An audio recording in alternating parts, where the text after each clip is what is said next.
here's a few things you can do to tilt the odds in your favor if you want to be a college athlete or college wrestler.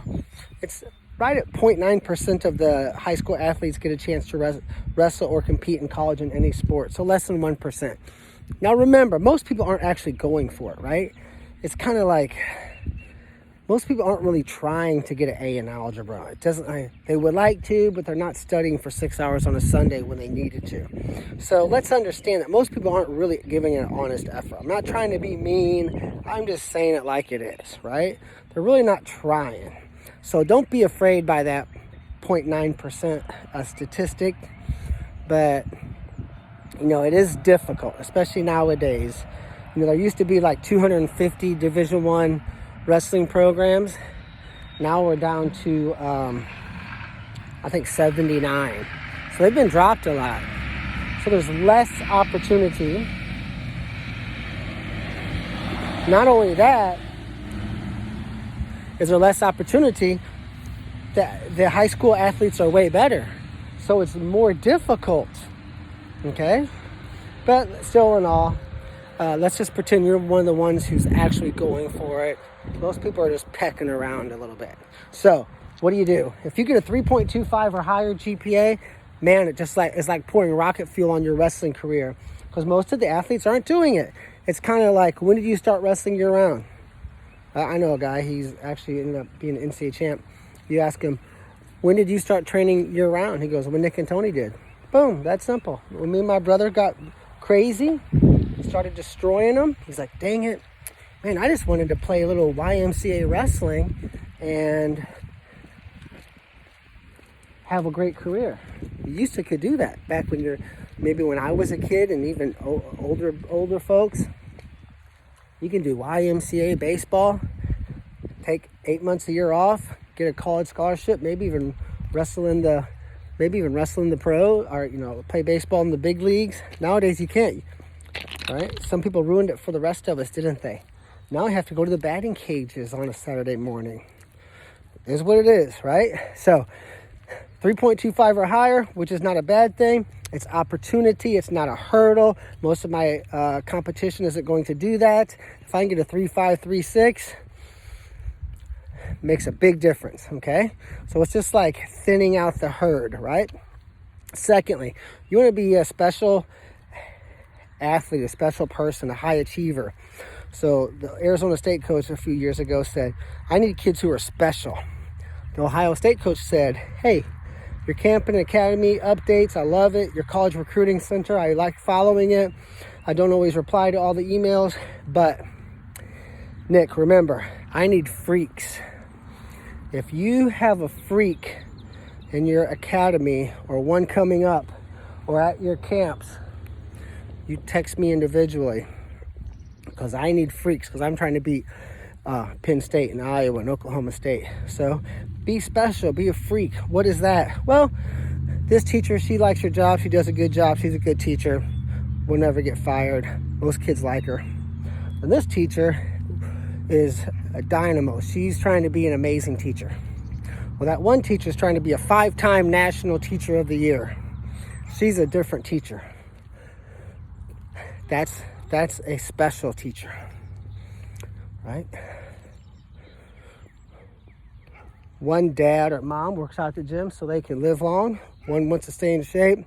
One's trying to get down to 15% body fat.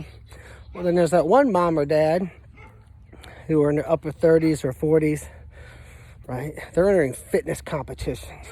They're running Ironmans. They're running marathons, right? They're a special breed. That's what the colleges want.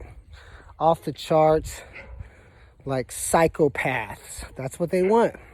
You go, well, I'm not doing that. I'm just going to go D2. D2 is the same way, guys.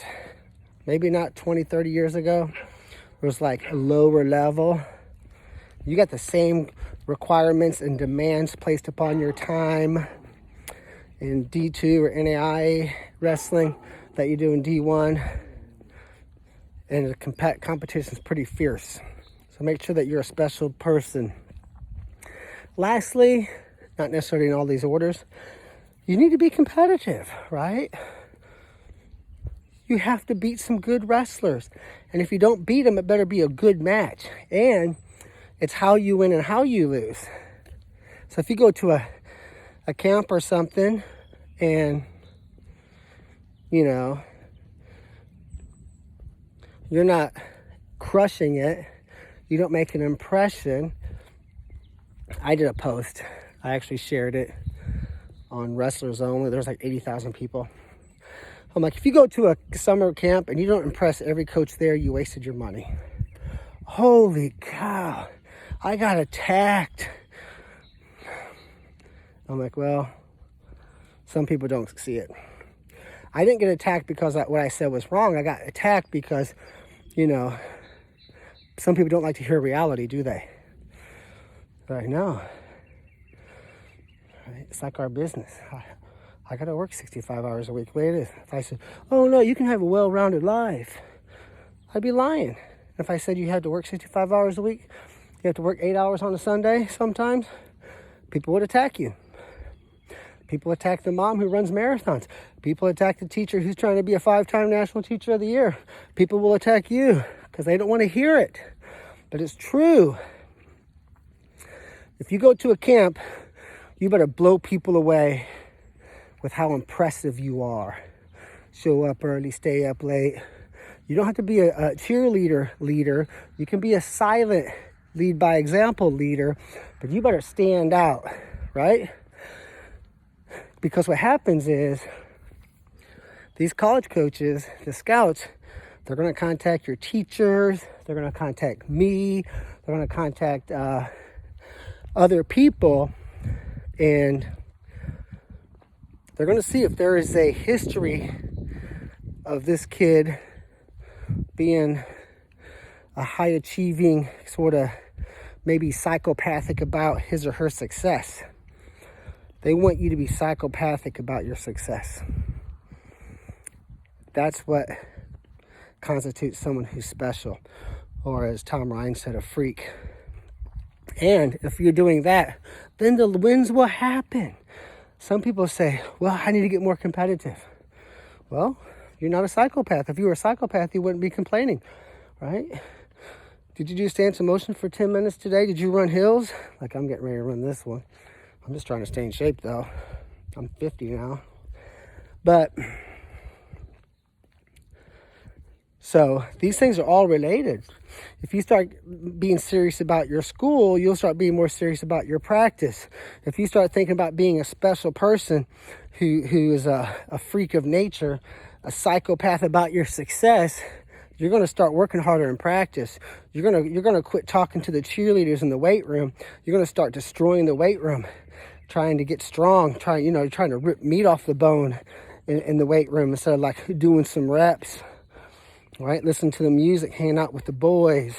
No, I tell my guys, you better have your earbuds in, have a stopwatch hanging around your neck, and you're keeping track of your rest in between sets, so it's consistent. You better have a notebook you're writing in.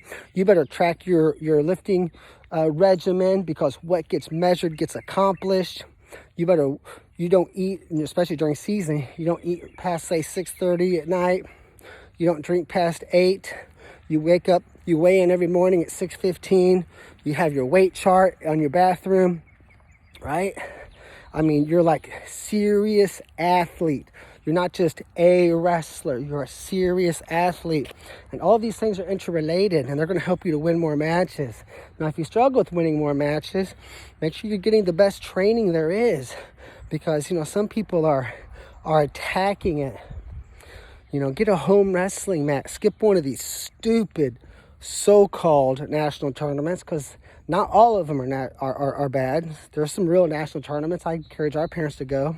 Virginia Beach, USA Nationals, Fargo even. But a lot of them are just so-called national tournaments. $700 for 5 matches, and you get to wrestle 13 minutes. Take that $700, stay home, get a home wrestling mat for $700, and drill like a freaking animal every Sunday for 3 hours. Tell me you don't start winning more of these matches. So there's some insight. Good luck to you guys and gals. Check us out at purlerwrestling.com. Love to have you involved.